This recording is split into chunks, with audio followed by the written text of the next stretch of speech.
법정 무장이 필요할 때, 이런 제목으로 말씀을 선포하도록 하겠습니다. 요즘 군대는 어떤지 모르지만 과거에 군대 사병식당 한가운데 식사하러 들어가면 드나드는 사병들이 볼 수 있도록 큰 글씨로 지금 당장 전쟁이 일어난다면 어떻게 할 것인가, 이런 글이 써 있었어요. 처음 그 글을 보는 순간에는 불안해서 밥맛도 없고 소화도 안 되는 것 같았습니다.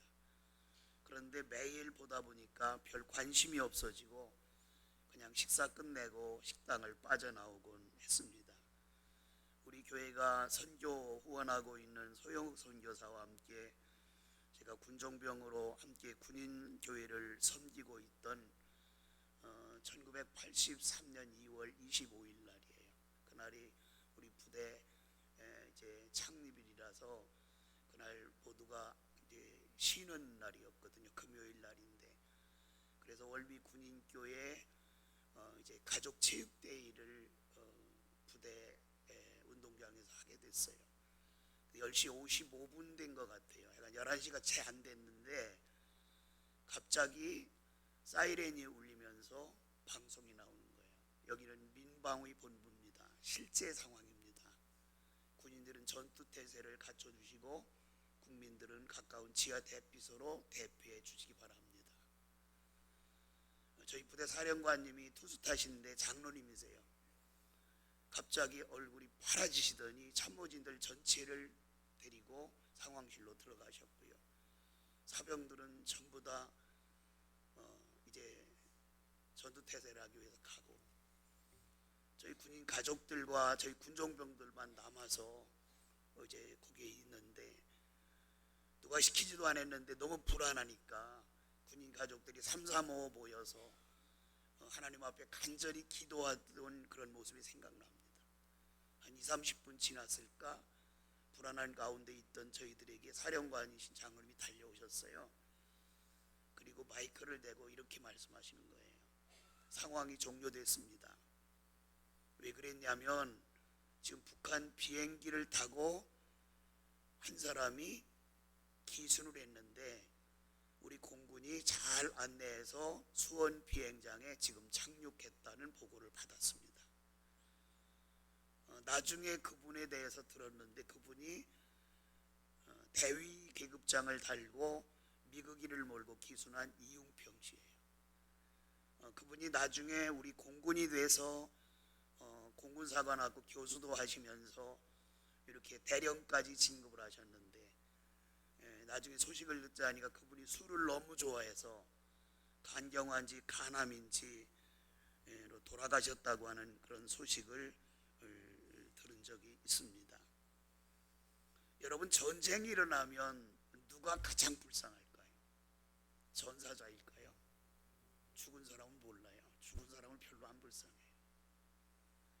죽은 사람의 가족들 좀 불쌍하죠. 그럼 민간인들이 불쌍할까요? 아니에요. 민간인들은 피신이라도 가잖아요. 피난이라도 가잖아요. 전쟁이 일어나면 가장 불쌍한 사람은 적군에게 포로된 군인이에요. 왜 그러냐면 포로로 되는 순간에 무장해제를 시켜요. 가지고 있던 총을 뺏고 수류탄을 뺏고 복장도 다 갈아입혀버리고 저항할 수 없게 만들잖아요. 무장해제를 시키는 거예요. 그리고 언제 죽을지 모릅니다. 포로는. 물론 이번에 보니까 러시아와 우크라이나 전쟁 사이에서 지난번에 우크라이나에서 103명, 러시아에서 101명 서로 포로 교환을 했다는 소식은 제가 접했지만 그건 보장될 수 없는 거죠. 그러니까 언제 죽을지 모르는 상황에서 늘 공포에 떨고 있는 것이 포로기 때문에 포로는 가장 불쌍한 사람이다. 저는 그렇게 생각합니다. 군인이 무장해제를 당하면 무장해제를 당하는 순간에 이빨 빠진 호랑이에요. 싸울 수 있는, 저항할 수 있는 아무것도 없잖아요. 그래서 무장해제가 되면 너무나 불쌍한 거예요. 포로민들은 저항을 할 수가 없어요. 내일이면 마르틴 루터를 중심으로 해서 오직 믿음, 오직 은혜, 오직 성경이라고 하는 3대 모토를 가지고 마르틴 루터를 중심으로 종교개혁을 일으킨 지가 506년이 돼요. 506년의 세월이 흐르는 동안에 종교개혁의 정신도 흐려졌어요. 로마 가톨릭 교회의 여러 가지 성경에서 벗어난 행동, 그것을 바로잡기 위해서 종교개혁을 일으키면서 구교인 로마 가톨릭 교회와 신교인 프로테스탄트 교회가 이제 분립이 돼서 506년을 맞이했는데, 오늘날 우리의 상황을 살펴보면 너무 안타까워요. 우리의 생활이 개인주의화되고 편리주의화되면서 그리스도의 자녀답게 살지 못합니다. 디모데후서 2장 3절에 보면 구원받은 우리를 향하여 그리스도의 병사라 그렇게 말씀을 하고 있어요. 그리스도의 병사는 절대로 스스로 무장해제하지 않아요. 군인은 언제나 자기 개인 소총을 가지고 있고, 전쟁이 일어났다 하면 작전을 수행할 수 있는 준비를 언제나 갖추고 있는 것이 군인이에요. 그런데 오늘날 영적인 시각에서 바라볼 때 오늘날 성도들은 그리스도의 병사 같지가 않아요. 누가 뭐라 하지 않았는데도 스스로 마귀에게 속아서 영적인 무장 해제를 해버려요. 예배 생활도 충실하지 아니하고, 기도 생활도 대충 하고, 하나님 앞에 봉사하는 것도 되는 대로 하고, 매일같이 먹어야 될 영의 양식인 성경을 읽어야 되는데 성경도 읽지 않고, 그냥 주일 한 번 예배를 드리면 마치 그리스도인으로 본분을 다한 것처럼 예배 생활을 하고 있는 것이 오늘 우리의 현실이에요. 여기서 시정하지 않는다면, 제2의 종교개혁이 일어나지 않는다면 하나님께서는 우리를 책망하실 거예요. 너희들이 왜 개혁했는데, 왜 가톨릭 교회와 왜 개신교회가 갈렸는데, 말씀을 지키기 위해서잖아. 믿음을 지키기 위해서잖아. 하나님께서 우리에게 바라시는 것은 그겁니다. 그러나 오늘날 목회자들을 비롯해서 우리 교회 중직들은 물론이거니와 많은 그리스도인들이 그러한 종교개혁 정신에서 많이 빗나가 있어요. 편한 게 너무 좋은 거예요. 헌신, 말로만 헌신 쉽지가 않아요. 요즘은 교회를 위해서 헌신하는 것조차도 꺼려하면서 그냥 예배당에 출석하는 것으로 신앙생활을 다한 것 같은 생각을 가지게 됩니다. 그리스도의 병사답게 영적 무장을 함으로 마귀의 전술에 속지 말라고 오늘 본문은 권고하고 있어요. 본문 10절 11절을 보십시다. 끝으로, 성경을 읽으면서 이 끝으로 그러면 뭐 부록 같은 생각이 들잖아요. 다른 말씀을 하고 부록으로 하나 첨가하는가 보다 이런 생각이 드는데, 여기서 말하는 끝으로라고 하는 헬라어는 노이폰이라고 하는 단어를 썼더라고요. 그래서 제가 그 단어를 유심히 읽어보니까 무슨 의미가 있냐면 처음 같은 결론, 결론 같은 처음. 그러니까 여기서 끝으로라는 말은 지금까지 에베소 6장을 통해서 사도 바울 에베소 교회에 선포한 그런 말씀을 다시 한번 다잡고 바르게 생각하라, 그런 의미가 여기에 담겨져 있어요. 자, 끝으로 너희가 주 안에서와 그의 힘의 능력으로 강건하여지고 마귀의 간계를 능히 대적하기 위하여 하나님의 전신갑주를 입으라. 중요한 것은, 여기가 우리가 기억할 것은 뭐냐면 마귀의 간계예요. 간계. 간사함과 계략이 숨어 있는 거예요. 마귀는. 성경에는 크게 마귀의 간계를 세 가지로 설명해요. 마태복음, 요한복음 8장 44절에 보면 마귀는 거짓의 아비, 거짓말의 배후에는 마귀가 있어요. 우리가 예배당에 나오면서도, 신앙 안에 있으면서도 나도 모르는 사이에 입에서 거짓말이 나온다. 그거는 이미 우리 마음속에 타락한 인간의 본성이 거짓이 있기 때문에 그런 거예요. 그런데 여러분, 하나님의 눈으로 볼 수 있어요? 안 보이지요. 하나님은 영이시기 때문에 안 보여요. 그럼 마귀는 눈에 보일까요? 마귀도 안 보여요. 마귀도 영물이기 때문에 안 보여요. 이 마귀는 어디서 역사하느냐? 사람의 마음속에 들어가서, 사람의 마음속에 들어가서 역사하는 거예요. 그런데 간계하게 역사한다, 그렇게 말씀을 하고 있어요. 그리고 마태복음 7장 15절에 보면 양의 옷을 입은 이리와 같은 모습을 가졌다, 마귀가. 겉으로 보면 멀쩡해요. 여러분, 이단자들 보세요. 얼마나 친절해요. 얼마나 상냥해요. 여러분 가정에 여호와의 증인들이 혹시 방문하면 나 예수 믿는다고 문전박대하고 문을 탁 닫아버려도 불쾌하게 안 해요. 씩 웃으면서 다음에 또 올게요 그러면서 가요. 우리들 같으면 뭐라고 하겠어요? 오지 말라는데 왜 왔냐고. 당신이 나 뭐 먹여 살린 거 있어? 하면 따질 거예요. 그런데 그들은 그렇지 않아요. 오히려 마귀에게 미혹돼서 비진리를 가지고 있으면서 진리같이 믿고 사는 그 안타까운 사람들은 모습이 더 거룩해 보이고 더 경건해 보이고 더 환하게 보이고 더 친절하게 보이는데, 믿음을 가졌다는 우리들이 그렇게 하지 못한다는 거예요. 바로 그렇게 양의 탈을 쓴 이리와 같다는 거죠. 그 다음에 세 번째는 디모데전서 4장 1절에 보면 마귀를 미혹해 하는 영이라 그랬어요. 미혹해 해요. 여러분, 타락한 인간에게는 항상 두 마음이 있어요. 사도 바울도 그것을 강조했어요. 로마서 7장 16절 이하에 보면 바울이 이렇게 말해요. 설령 내가 의를 행하려고 했는데 의롭게 살지 않거들랑 그것은 내가 한 것이 아니오 내 안에 있는 죄 때문이다. 내가 말을 할 때도 의로운 말을 하려고 했는데 의로운 말이 나가지 않았든 여러분들이 나를 이해해 줘라. 그건 내가 하는 것이 아니라 내 속에 있는 죄가 한 거다. 이렇게 타락한 인간의 마음속에는 성령이 주인이지만 타락한 인간의 본성을 가지고 있기 때문에 악도 동시에 가지고 있어요. 로마서 3장 10절에 보면 의인은 없나니 한 사람도 없다 그랬잖아요. 여러분과 저는 의인이 아니에요. 예수 믿었기 때문에 예수 피로 의롭다 여김을 받은 자예요. 예수 피로 의롭다 여김을 받았기 때문에 우리는 의로운 사람이지 죄가 없어서 의인이 아니에요. 오늘 본문을 통해서 우리가 살펴볼 말씀이 있습니다. 첫째는 우리는 싸움의 대상을 분명히 알아야 돼요. 우리는 보통 세상을 살아가면서 누구와 싸워요? 내가 미워하는 사람과 싸우려고 해요. 나에게 손해를 입힌 사람과 싸우려고 해요. 나와 의견이 맞지 않는 사람과 싸우려고 해요. 이것이 우리들이 세상에 살아가면서 싸움의 대상으로 삼는 자들이에요. 그러나 오늘 하나님께서는 그렇게 말씀하지 않아요. 사람과의 싸움을 싸우려고 하는 것은 결국 마귀의 전술에 휘말린 거다. 너희의 싸움의 대상은 혈과 육이 아니야.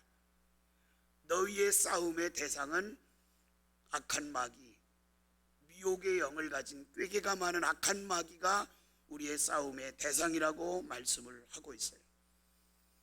우리 그리스도인들의 싸움의 대상이 사람이 되어서는 안 돼요. 12절 말씀을 보세요. 우리의 씨름은 혈과 육을 상대하는 것이 아니요. 혈과 육이라는 것은 사람을 두고 하는 말이에요. 혈은 타락한 죄성을 말하고요. 육은 정욕에 사로잡혀 사는 육체를 말해요. 그러므로 사람을 상대로 싸우는 것은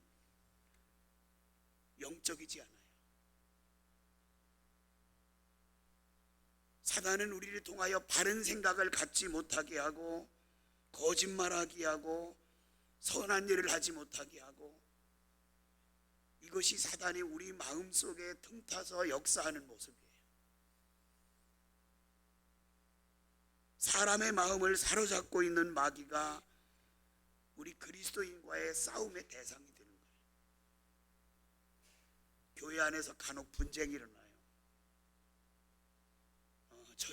저도 이제 학생 때 섬기던 교회가 분쟁이 일어나서 교회가 세 군데로 갈라졌어요.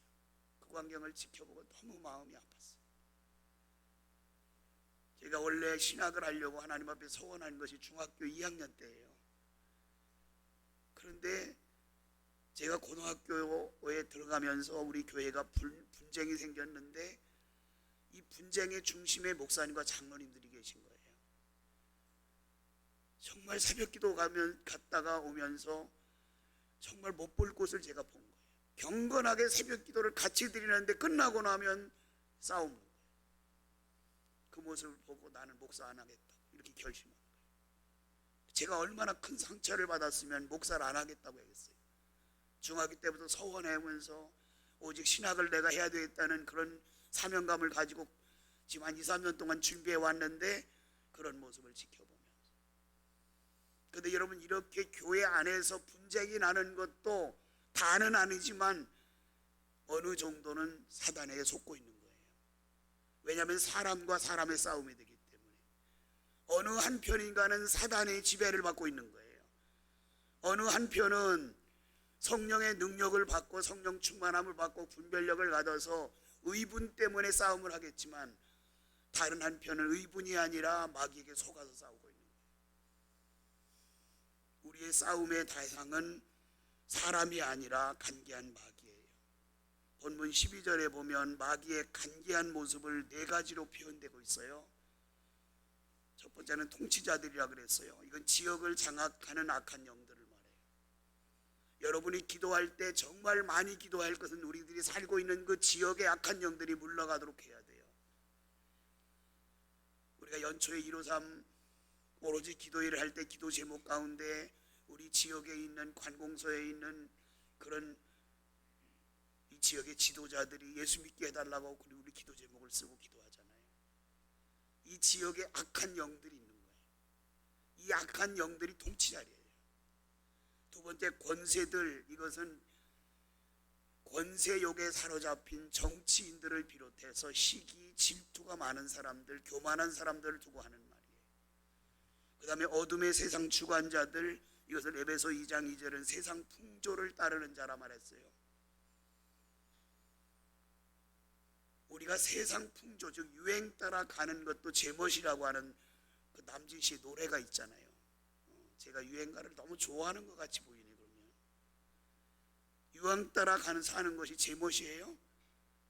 그 남진 씨가요, 요즘에 저기 분당 어느 교회 장로님이세요. 근데 유행 따라가는 것이 제멋이지만 유행을 다른 말로 말하면 세상 풍조예요. 그 세상 풍조를 누가 이끌고 가요? 마귀가 이끌고 가요. 오늘날 제가 생각할 때 매스미디어 모든 방송이나 휴대폰이나 모든 매스미디어를 마귀가 장악하고 있어요. 그것을 통해서 마귀가 지금 여러분과 저를 미혹하고 있는 거예요. 가끔 이런 말을 하더라고요. 어떤 분이 제가요 유튜브에 보니까 이런데 그 거짓말일 수도 있어요. 유튜브에 100% 좋은 것만 올라오는 거 아니에요. 진실만 올라오는 거 아니에요. 가짜도 얼마나 많이 올라오는지 몰라요. 오늘날 방송을 보면 정말 너무 세속화된 모습들이 막 방영되는 거예요. 그런데 이것을 우리 성도들이요 아무렇게 생각하지 않고 그냥 시청하고 있는, 관람하고 있는 거예요. 이 방송 장악력, 우리 정치권에서도 방송 장악을 하려고 해간 여러 가지 다툼이 일어나지만 저는 영적인 시각에서 볼 때 방송 장악은 이미 사탄이가 하고 있어요. 그것을 통해서 사람들의 마음을 혼란하게 하는 거예요. 그 다음에 하늘에 속한 악한 영들, 이렇게 말했어요. 에베소서 2장 2절에는 이것을 공중권세 잡은 자, 베드로전서 5장 8절은 우는 사자와 같이 삼킬자를 두루 찾아다닌다, 이렇게 말씀을 하고 있어요. 근데 여러분, 영적인 파워를 가진 사람은 시시하게 사람과 싸우려 하지 않아요. 영적 파워가 있는 사람은 진리에서 벗어난 사람을 보면 의분을 갖게 되지만 세상에 살아가면서 벌어지는 갖가지 이해관계나 의견 충돌로 인한 싸움에 휘말리지 않아요. 왜냐하면 그러한 싸움은 마귀를 즐겁게 할 뿐 절대 하나님을 기쁘시게 못해요. 물론 혈과 육의 싸움에 휘말리지 않을 수는 없어요. 그러나 휘말리더라도 깨닫고 그 싸움에서 빨리 빠져나와야 돼요. 그리스도의 병사된 우리가 싸워야 할 대상은 사람이 아니고 누구다? 악한 영 마귀다. 싸움의 대상을 분명히 알아야 돼요. 두 번째는 영적 보호장구인 하나님의 전신갑주를 입어야 돼요. 사도 바울은 하나님의 전신갑주에 대해서 2번 기록하고 있어요. 전신갑주를 취하라, 그 다음에 입으라 이렇게 기록되어 있는데 똑같은 의미예요. 이건 완전 군장을 해라, 완전 무장을 해라 이런 의미예요. 로마 군인들이 갑옷을 입고 전신갑주를 입은 모양으로 우리도 그렇게 무장을 하라, 그런 의미가 오늘 본문에 나와 있어요. 근데 여기에 오늘 본문에 보면 방어 용품이 총 5세트예요. 5세트. 5가지가 한 세트인 거예요. 방어 용품. 첫 번째가 뭐예요? 진리의 허리띠예요. 근데 오늘 본문에 보면 진리의 허리띠를 어떻게 띠라 그랬어요? 군대에서는 이걸 요대라 그래요. 요대. 허리띠를 요대라 그래요. 거기 물통도 차고 칼도 차고 탄창도 차고. 어떻게 차라고요? 서서 그래. 서서 전투 태세를 준비하면서 하라는 거예요. 이 진리의 허리띠가 뭐예요? 진리가 되시는 예수 그리스도로 무장하라, 그 말이에요. 오늘 찬송 우리가 배웠는데 예수로 충만, 바로 그거예요. 예수로 충만. 진리 되시는 예수 그리스도가 여러분과 저의 중심이 되어야 된다, 그 말이에요. 진리 되신 예수 그리스도를 무장해야 돼요. 10절 너희가 주 안에서와 그의 힘의 능력으로 강건하여지고, 내 힘이 아니에요. 주님의 힘의 능력으로 강건하여지는 거예요. 다윗이 소년 시절에 골리앗과 싸울 때 다윗은 무기를 가져가지 않았어요. 다윗은 하나님을 의지했어요. 사무엘상 17장 45절에 보면 다윗이 블레셋 왕 골리앗에게 이렇게 말해요. 너는 칼과 창과 단창으로 내게 나오거니와 나는 만군의 여호와의 이름으로 곧 내가 모욕하는 이스라엘 군대의 하나님의 이름으로 내게 나아가노라. 그러면서 자신감을 가졌어요. 칼과 창이 문제 아니에요. 다윗의 배후에는 누가 계세요? 하나님이 계세요. 전쟁은 누가에 속해요? 하나님께 속한 거예요. 다윗은 이것을 알아요.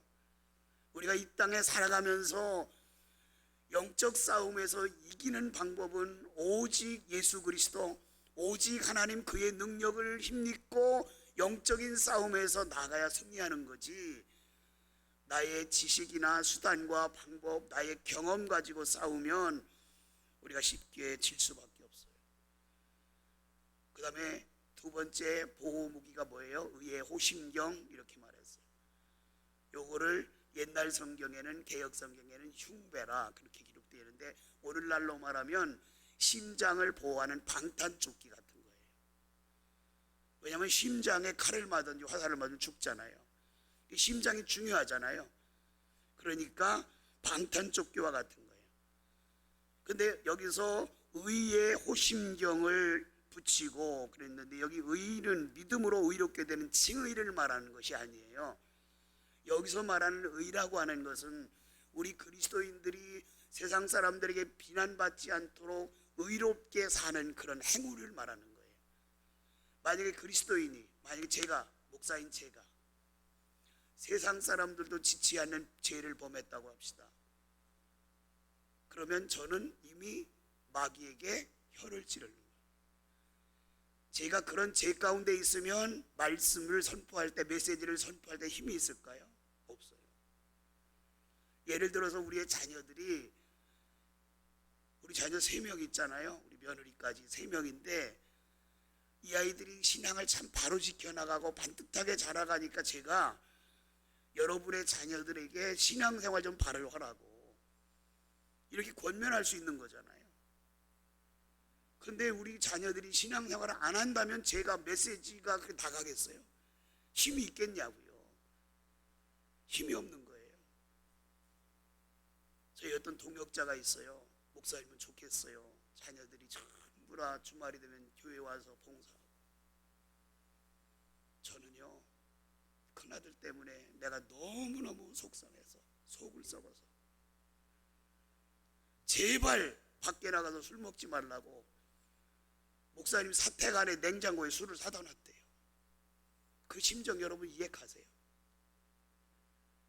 음주해가지고 이놈이 차를 2대나 폐차시켰는데 정신 못 차려. 자녀에 대한 말을 나오면 말이 못한대 본인이. 그래요.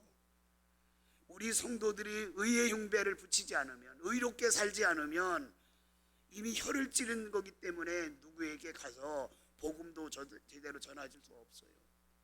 그래서 여러분들은 매사에 도덕적으로 완전함을 나타내는 의롭게 사는 여러분과 제가 되어야 돼요. 그 다음에 평안 복음의 신발을 신어라.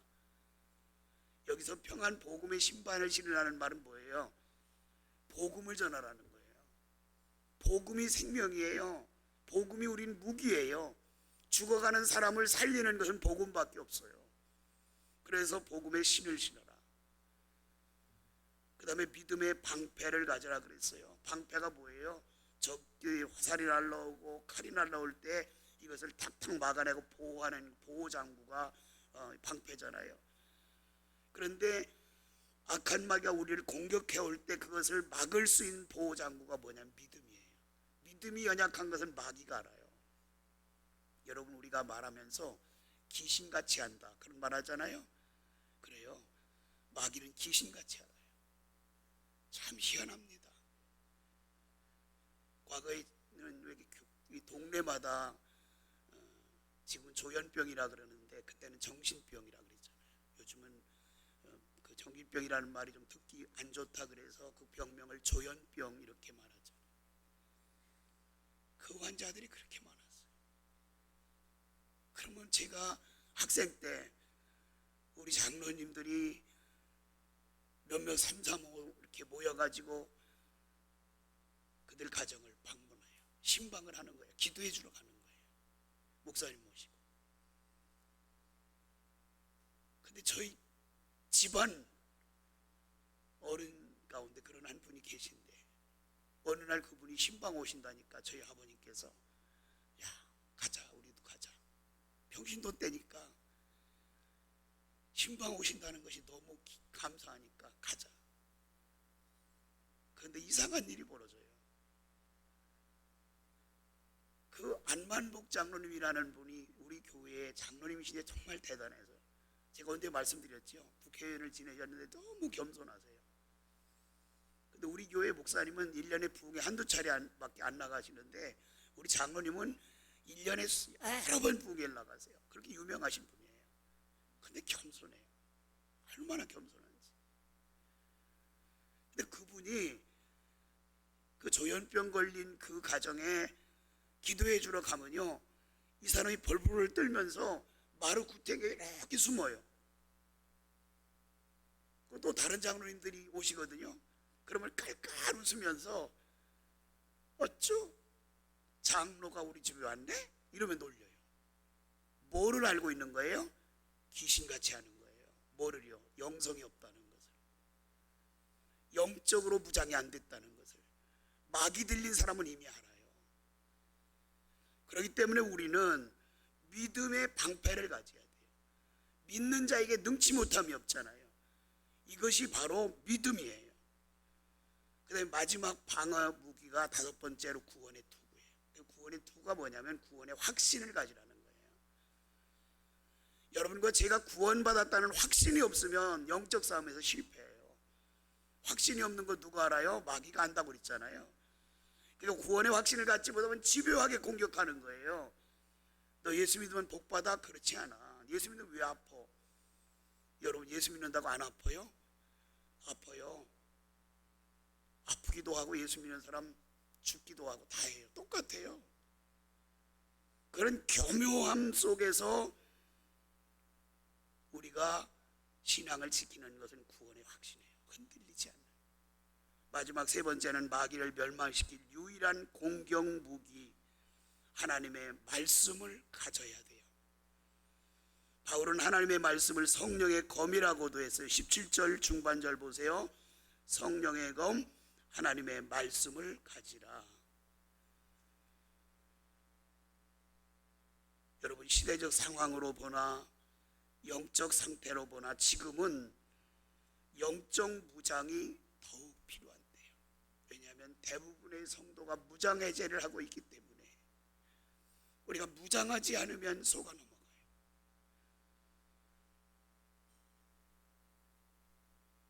오늘날 과거와 같이 일제강점기와 같이 신사에게 참배하지 않으면 죽인다 그러면 아마 다 할 것 같아요. 제가 할 것 같다 그랬어요.